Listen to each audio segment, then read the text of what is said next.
ठरलं तर मग मालिकेच्या येणाऱ्या भागामध्ये एक जबरदस्त छानसा असा ट्विस्ट आपण पाहणार आहोत.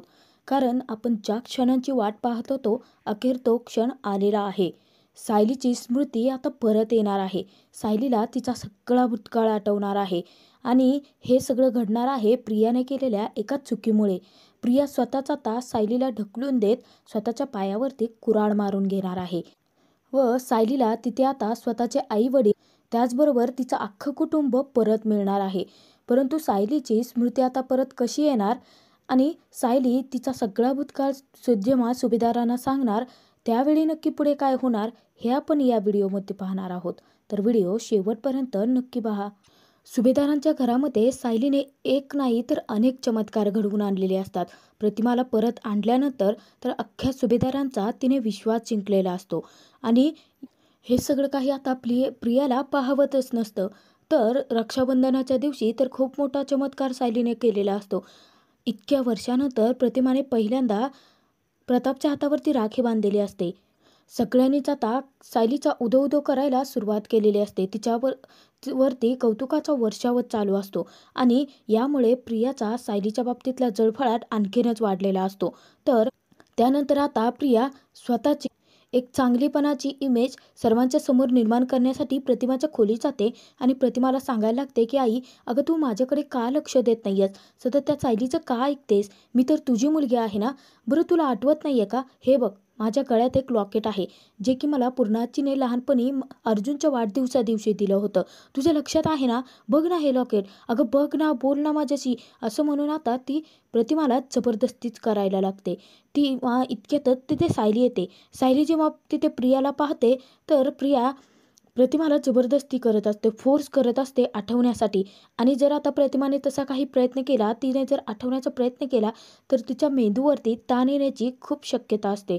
आणि त्यामुळे सायली पटकन आता प्रतिमाच्या मदतीला धाव घेते, प्रियाला जोराची खेचते आणि डायरेक्ट तिच्या कानफाटात लावते. तेव्हा तर प्रियाची आग तळपायाच्या मस्तकात गेलेली असते. सायलीवरचा तिचा राग आणखीनच वाढलेला असतो. सायली तिथे प्रियाला सांगते की हे बघ प्रिया, तुला आधीच सांगितलं होतं आणि आत्ताही तेच सांगते आहे, प्रतिमात्यापासून लांब राहायचं. आणि प्रतिमात्यावरती आता जबरदस्ती करण्याचा किंवा त्यांना मुद्दामून आठवून देण्याचा जर प्रयत्न केला आणि त्यामध्ये जर त्यांच्या जीवाला काही झालं, या सगळ्याचा जर त्यांना त्रास झाला ना, तर गाठ माझ्याशी आहे एवढं लक्षात ठेव. चल निघ इथून बाहेर. असं सांगून सायलीने सरळ सरळ आता प्रियाला हकललेलं असतं. आणि तोच अपमान प्रियाला सहन झालेला नसतो. तर त्यानंतर दिवस उजाडतो तो गोकुळाष्टमीचा, कृष्ण जन्माष्टमीचा. आता सगळे सुभेदारांच्या घरामध्ये तयारीला सुरुवात झालेली असते.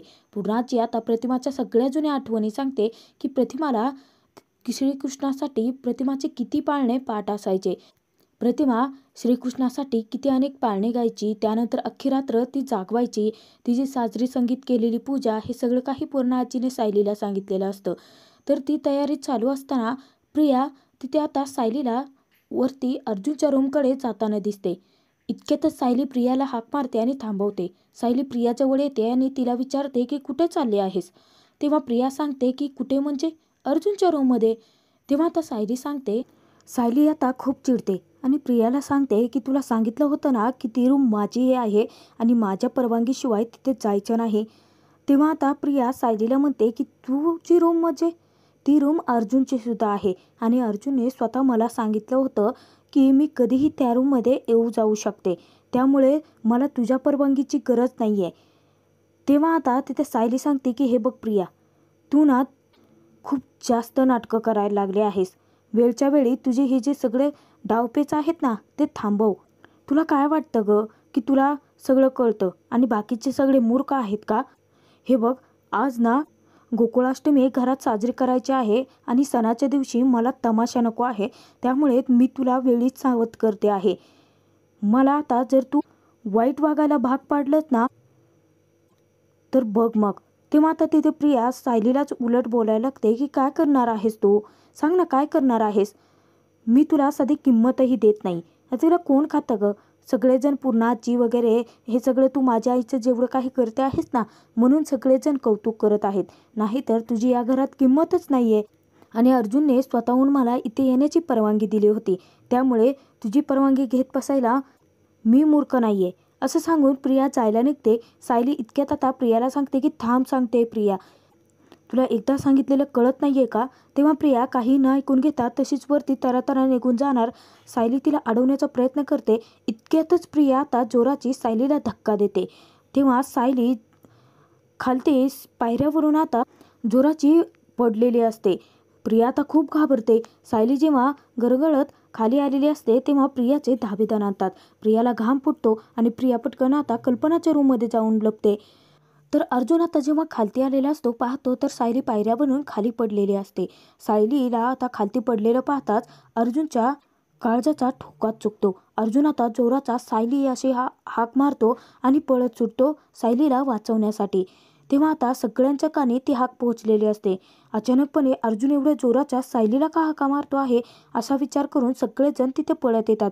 तर तोपर्यंत सायली खालती पडून बेशुद्ध झालेली असते आणि अर्जुन तिला उठवण्याचा प्रयत्न करत असतो, तिला शुद्धीवर आणण्याचा प्रयत्न करत असतो.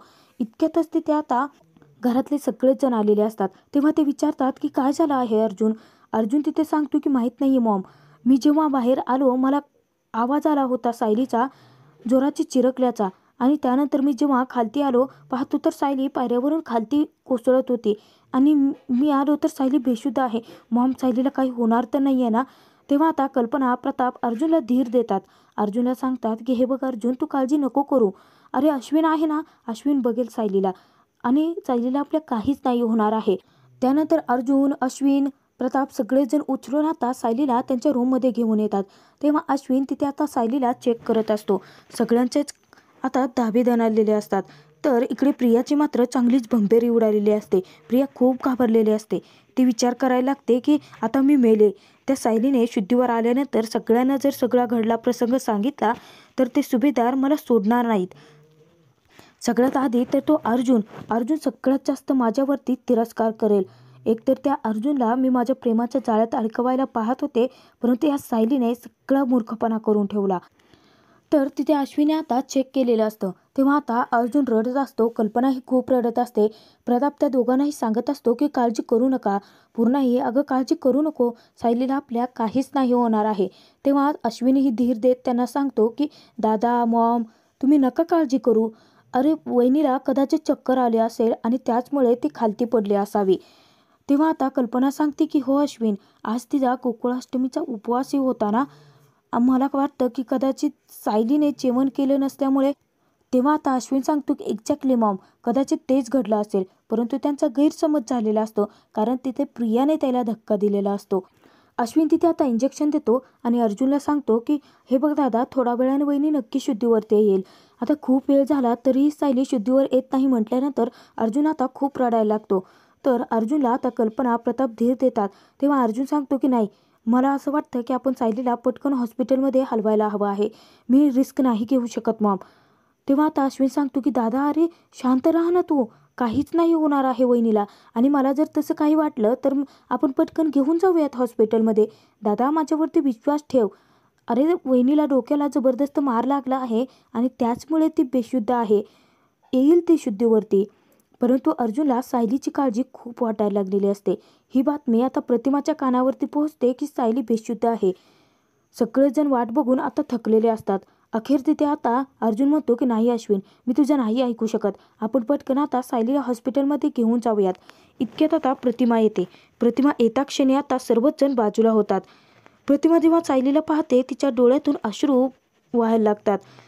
प्रतिमा पटकन आपल्या लेकीजवळ जाते. सायलीजवळ जाऊन तिच्या डोक्यावरून जेव्हा आता प्रतिमा हात फिरवते त्याच वेळेस सायलीला अचानकपणे शुद्धी यायला लागते. नियतीने हा खूप मोठा चमत्कार घडवलेला असतो आणि त्याचबरोबर संकेतही दिलेला असतो.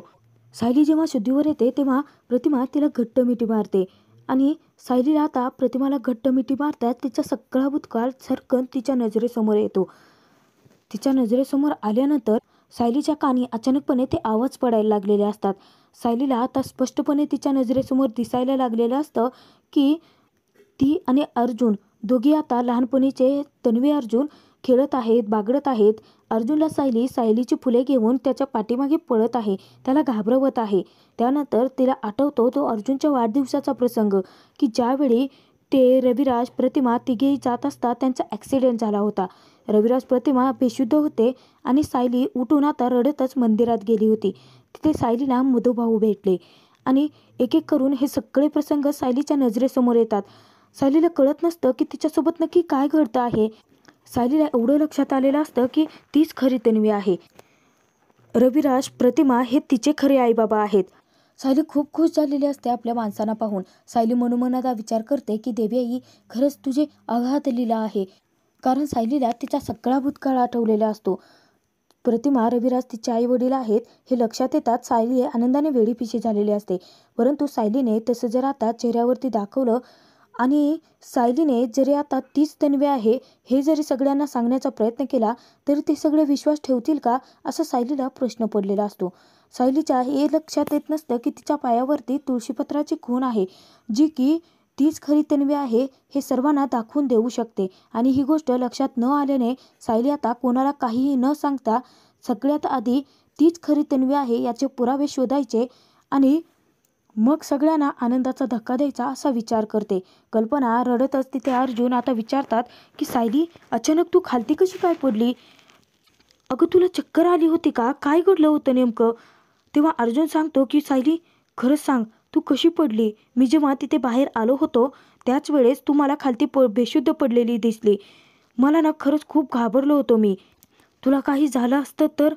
तेव्हा आता सायली सांगते की आई, तुम्ही रडू नका. पूर्णाजी, खरंच रडू नका. मला काही झालेलं नाही आहे ना, मी सुखरूप आहे. तिथे आता प्रताप विचारतो की परंतु सायली, अगं तू पडली कशी वरून?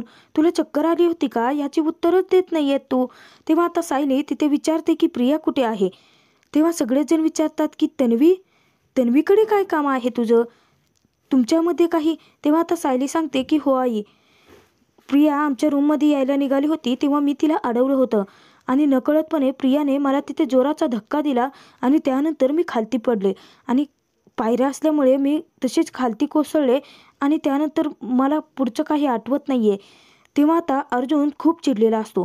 पूर्णाजी तिथे आता अर्जुनला सांगते की आत्ताच्या आत्ता तन्वीला समोर घेऊन ये. प्रियाला आता समोर आणल्यानंतर प्रियाची पाक भंबेरी उडालेली असते, ती घाबरून गेलेली असते. तेव्हा आता पूर्णाजी समोर येते आणि प्रियाला म्हणायला लागते की तन्वी, तुला लाज नाही वाटली सायलीला ढकलताना? अगं क्षणाचाही विचार कसा नाही केला? आणि त्याचबरोबर सायली जोराची पडली आहे म्हटल्यानंतर तिच्याकडे दुर्लक्ष करून तिथून तू पळ काढलात. तेव्हा आता प्रिया म्हणायला लागते की पूर्णाजी, मी खूप घाबरले होते, मला काहीच सुचलं नाही. तेव्हा तिथे अर्जुन विचारतो की हो, खूप जास्त घाबरली होती. अगं जर सायलीला काही झालं असतं ना तर मी तुला सोडलं नसतं. अर्जुनच्या रागाचा पारा इतका चढलेला असतो की प्रिया खूप घाबरलेली असते. तर तिथे आता प्रताप म्हणतो की अगं तन्वी, या सगळ्यांमध्ये तू सायलीची साथ द्यायला हवी होती. मला मान्य आहे की तुझ्याकडून आता तिला धक्का लागला, म्हणजे तू धक्का स्वतःहून दिला होतास खरं तर सायलीला. सायली बेशुद्ध पडली असता तू आरडाओरडा करून आम्हाला बोलवायला हवं होतं, स्वतःची चूक कबूल करायला हवी होती. आणि तुला काय वाटलं तन्वी की आता सायली शुद्धीवरती आल्यानंतर हे सगळं सांगणार नाही, हे सगळं झाकून राहणार होतं का? तेव्हा आता प्रिया हात जोडून माफी मागत पूर्णाची समोर रडण्याची नाटकं करते.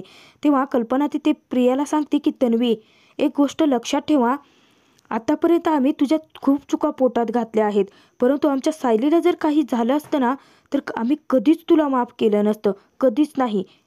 तेव्हा आता सर्वांसमोर तिथे प्रिया हात जोडून माफी मागत असते. सायली मनोमन विचार करते की प्रिया, आता हात जोडून माफी मागून काहीच अर्थ नाही आहे. तुझे सगळे कारस्थानं माझ्या नजरेसमोर आले आहेत. अगं या घरची खरी मुलगी तर मी आहे, पूर्णाजीची खरी नात सून मी आहे, परंतु तुझे हे जे ढोंग केलं आहेस ना, हे सगळं ढोंग तुझे एक दिवस मी उघडं पाडेन आणि मी लवकरच आता पुरावे घेऊनच या घरात येईन. सगळ्यांच्या समोर मी दाखवून देईन की मीच या घरची मुलगी आहे. रविराज सर आणि प्रतिमा आत्या म्हणजेच माझे आईबाबा आहेत. मी पूर्णाजीची नातसून आहे, परंतु त्याआधी मी त्यांची खरी नात आहे हे सिद्ध करून दाखवेन आणि तुला तुझ्या गुन्ह्यांची शिक्षा ही मिळवूनच देईन. अखेर आता श्रीकृष्णाच्या आशीर्वादाने खूप मोठा चमत्कार घडत सायलीच खरी तन्वी आहे हे सगळं सत्य तिला आता लक्षात आलेलं असतं. तिचा सगळा भूतकाळ तिला आठवलेला असतो, परंतु सायलीने विचार केलेला असतो की जर तिथेच आता सगळं खरं सांगायला जर सायली गेली तर कोणी विश्वास ठेवेल नाही. हा विचार करून सायलीने सर्वात आधी पुरावे गोळा करण्याचा निश्चय केलेला असतो आणि त्याच नंतर सायली प्रियाचा सर्वांसमोर पर्दाफाश करून तीच त्यांची खरी तन्वी आहे हे कसं सिद्ध करून दाखवणार हे पाहायला खूप मनोरंजक ठरणार आहे. ठरलं तर मग मालिकेचे एपिसोड पाहण्यासाठी चॅनलला नक्की सबस्क्राईब करा.